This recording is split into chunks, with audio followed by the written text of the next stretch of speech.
नमस्कार दोस्तों, reveal classes में आपका स्वागत करता हूं। देखिए दोस्तों, जैसा कि आपको पता है कि अभी हाल ही में अनाउंस हुआ है कि आरआरबी एनटीपीसी और आरआरबी ग्रुप डी का एग्ज़ाम जो डेट है वो क्लियर हुई है कि 2020 के लास्ट महीने में ये एग्ज़ाम करवाना है। तो इसी लड़ी में सभी बच्चे पढ़ाई की ओर अग्रसर हो चुके हैं, पढ़ाई कर रहे हैं, प्रिपरेशन कर रहे हैं।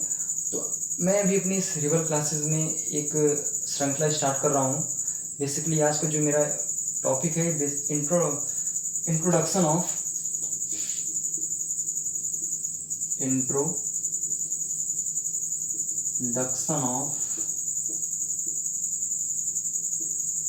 Indian constitution.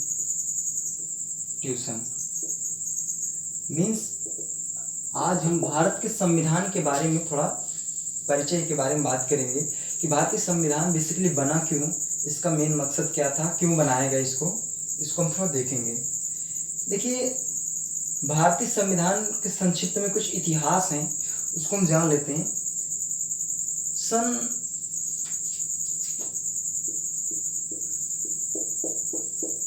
1757 ईस्वी में ब्रिटिश और भारत के बीच में एक युद्ध हुआ था। ये युद्ध को हम प्लासी युद्ध के नाम से भी जानते हैं। ये युद्ध हुआ था भारत और ब्रिटिश के बीच। तो इसमें से भारत जो था अपना हार गया था। उसके बाद इसके 7 साल बाद फिर सन 1764 ईस्वी में फिर वही ब्रिटिश और भारत के बीच युद्ध हुआ था। इस युद्ध का नाम था बक्सर का युद्ध। इसमें भी हमारा भारत हारा था और इसी के बाद ब्रिटिश सरकार ने भारत को गुलाम बना दिया। इसी के बाद भारत सरकार ने ब्रिटिश सरकार थी वो भारत को पूर्णतः गुलाम बना दी। फिर उसके बाद जब ये गुलाम भारत बन गया तो ब्रिटिश ईस्ट इंडिया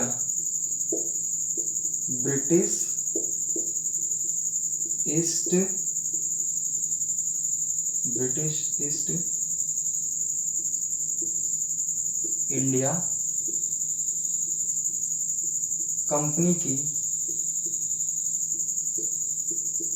स्थापना हुई या किया गया। ठीक है, तो ब्रिटिश ईस्ट इंडिया कंपनी की जब स्थापना हुई तो इसके तहत उन्होंने कई नियम, कई कानून लागू किए। तो कई नियम, कई कानून, कई एक्ट जो पारित किए उन्होंने। तो इसी को चलते हुए बाद में जब हमारा देश आज़ाद हुआ तो यही हमारा जो ब्रिटिश नियम एक्ट पारित कर रहे थे, यही ले लिया संविधान का रूप। क्या ले लिया? संविधान का रूप लिया। ठीक है, अब देखिए संविधान क्यों बनाया गया। क्योंकि जब हमारा देश गुलाम था तो इसमें जो भी शासन करना था, जो भी मैनेजमेंट करना था वो ब्रिटिश सरकार करती थी। फिर जब हमारा देश 15 अगस्त जब 1947 को पूर्णतः हमारा देश क्या हुआ, आज़ाद हुआ, तो अंग्रेजों ने कहा कि आखिर ये बताओ, अभी इससे पहले तो ब्रिटिश सरकार इस पर शासन कर रही थी, जो भी क्रियाकलाप होता था वो ब्रिटिश सरकार करती थी। लेकिन अगर जब मैं इस देश को छोड़ के जाऊंगा तो तुम लोग इसको कैसे मैनेज करोगे। तो हमारे भारत के देश के जो लोग थे वो सोचे, हाँ बात तो सही कह रहे हैं, क्योंकि अगर भाई ये जो चले जाएंगे तो हम इस देश को कैसे चलाएंगे, क्योंकि हमें तो आइडिया है नहीं। तो इसीलिए उन्होंने एक आइडिया दिया कि आप संविधान की रचना करवाइए। तो सोच में ये पड़ गया कि इसे रचना कौन करेगा।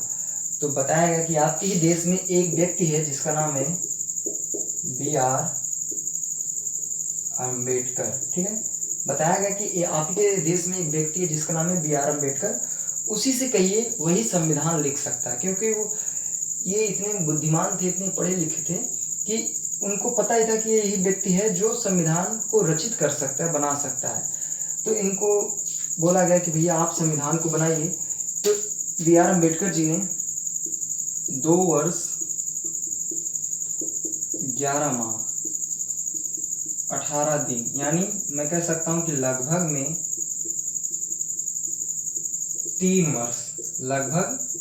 3 वर्षों में इन्होंने संविधान को पूर्णतः कंप्लीट किया। और देखिए 15 अगस्त 1947 को हमारा देश आज़ाद हुआ, उसी के बाद से ये संविधान लिखना स्टार्ट हुआ और 2 वर्ष 11 माह 18 दिन लगे। उसके बाद 26 जनवरी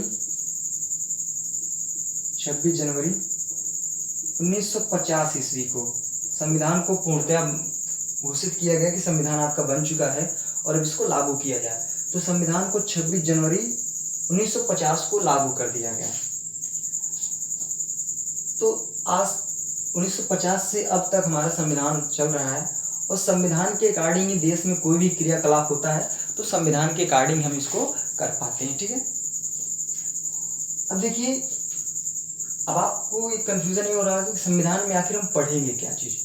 तो आप संविधान में यही पढ़ेंगे, जैसे संविधान में जो निहित महत्वपूर्ण तत्व हैं, जैसे हम पढ़ेंगे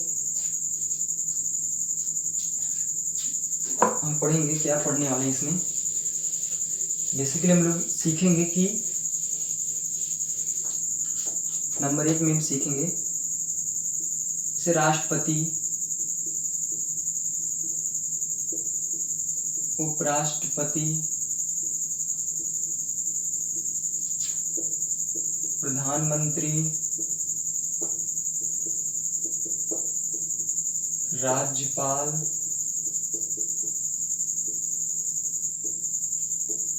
मुख्यमंत्री। मीन्स कह सकते हैं कि जितने मंत्री होते हैं इनके बारे में, कैसे इनको नियुक्ति करना है, इनका चुनाव किस तरह होना है और इनका कार्यकाल कितना होना है, इनकी शक्तियाँ क्या क्या है, इन सब को हम पढ़ते हैं भारतीय संविधान में। मेंशन किया गया संविधान में कि इनकी शक्ति क्या क्या होगी।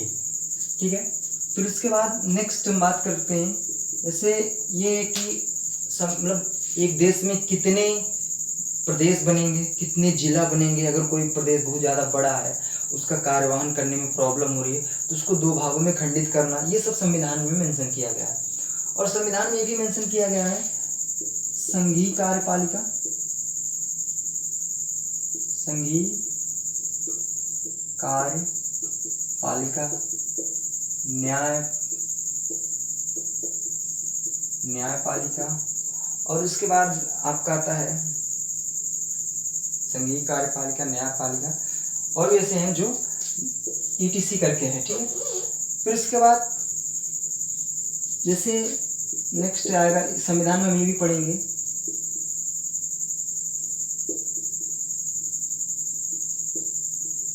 नागरिकता के संबंध में। नागरिकता के संबंध में जो भी चीज़ें से, अगर हम भारत के हैं, अगर हमारे माता पिता भारत के हैं और हम किसी दूसरे देश में पैदा होते हैं तो हम भारत के ही नागरिक बनेंगे, क्योंकि अगर 2 में से कोई एक अगर भारत का है तो उनसे जो भी बच्चा पैदा होगा वो भारत का ही होगा। तो भारत की नागरिकता के संबंध में संविधान में मेंशन किया गया है। और उसके बाद नेक्स्ट हम पढ़ते हैं, इसमें मौलिक अधिकार भी पढ़ते हैं। मौलिक अधिकार,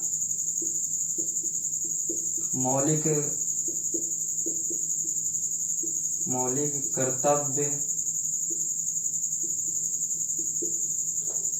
और ETC करके, ऐसे करके मौलिक अधिकार, मौलिक कर्तव्य, ऐसे तमाम चीज़ें जो संविधान में हम सीखने वाले हैं। तो बेसिकली जो आपका ये ढांचा है इस संविधान में हम सीखेंगे, इसको हम आगे नेक्स्ट जो वीडियो बनेंगे उसमें डिटेल में क्रमवार से सीखने वाले हैं। और अब नेक्स्ट आता है कि संविधान की डिफिनीशन क्या है, संविधान का बेसिकली मतलब क्या है। संविधान का मतलब मीन्स कह सकते हैं संविधान क्यों बनाया गया, इसका काम क्या है। तो बेसिकली जो संविधान है, कह सकते हैं कि एक प्रकार का ऐसा प्लेटफॉर्म है, ऐसा एक बेस है जिसके कारण किसी भी देश की कोई भी क्रियाकलाप है उसको सुचारू रूप से हम संपन्न करा सकें। जैसे कोई चीज़ होता है, अगर उसको हमें सुचारू रूप से कराने पहले उसको हम एक प्लान बनाते हैं कि भाई इस अकॉर्डिंग हम करेंगे तो ये मेरा प्लान सक्सेस होगा और हम इस पर अच्छे से डेवलपमेंट कर पाएंगे।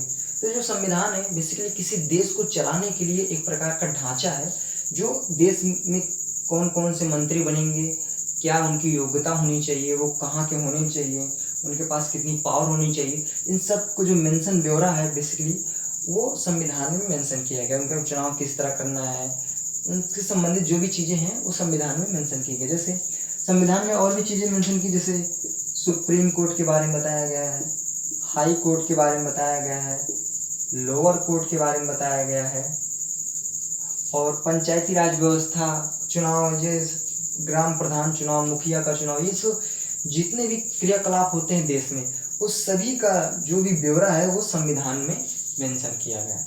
तो बेसिकली अब नेक्स्ट हम ये सीखते हैं, जानने की कोशिश करेंगे कि संविधान के जनक, भारतीय संविधान के जनक। तो बेसिकली भारतीय संविधान के जनक हैं बी आर अम्बेडकर जी। ठीक है, तो बेसिकली जो संविधान के जनक हैं वो बी आर अम्बेडकर जी हैं। क्यों? क्योंकि इन्होंने ही संविधान को लिखा था, इसलिए इनको भारतीय संविधान के जनक हम कह सकते हैं। ठीक है, और भी इंट्रोडक्शन पार्ट में और भी जो भी चीज़ें हैं उसको हम नेक्स्ट ऐसे वीडियो में डिस्कस करेंगे। तो बेसिकली आज का जो मेरा इंट्रोडक्शन पार्ट था, हम आप इंट्रोडक्शन पार्ट पे यहीं एंड करते हैं, और ऐसे हमारे वीडियो नेक्स्ट आगे आपको मिलते रहेंगे, जिसमें हम नागरिकता के संबंध में बात करेंगे, मौलिक अधिकार के संबंध में बात करेंगे, मौलिक कर्तव्य के संबंध में बात करेंगे, और राष्ट्रपति, उपराष्ट्रपति, प्रधानमंत्री, राज्यपाल, मुख्यमंत्री जैसे इन सब के संबंध में बात करेंगे, और सुप्रीम कोर्ट क्या है, हाई कोर्ट क्या है, इन सब के बारे में हम डिस्कस करेंगे आगे नेक्स्ट वीडियो में। तो मेरा इंट्रोडक्शन पार्ट आज का यहीं ख़त्म होता है, और आप लोग RRB NTPC, RRB group D की अच्छे से तैयारी करिए। रिवल क्लासेस की तरफ से सपोर्ट रहेगा कि लगभग जो भी पॉसिबिलिटी हो सकेगी वो सभी आपको सब्जेक्ट, सभी वीडियो प्रोवाइड कराया जाएगा। तो भी इंडियन पॉलिटी का पहला वीडियो था, और इससे अभी श्रृंखला स्टार्ट हुई है। अभी आपका जो भी 1-2 महीने का है उसमें आपको कई वीडियो प्रोवाइड कराए जाएंगे। इम्पोर्टेंट अनुच्छेद के बारे में हम बताएंगे, कितने भाग होते हैं, और भी इनसे जो भी क्वेश्चन बन सकते हैं उनको हम डिस्कस करने वाले हैं। तो बेसिकली आज का टॉपिक हम यहीं ख़त्म करते हैं। Thank you very much.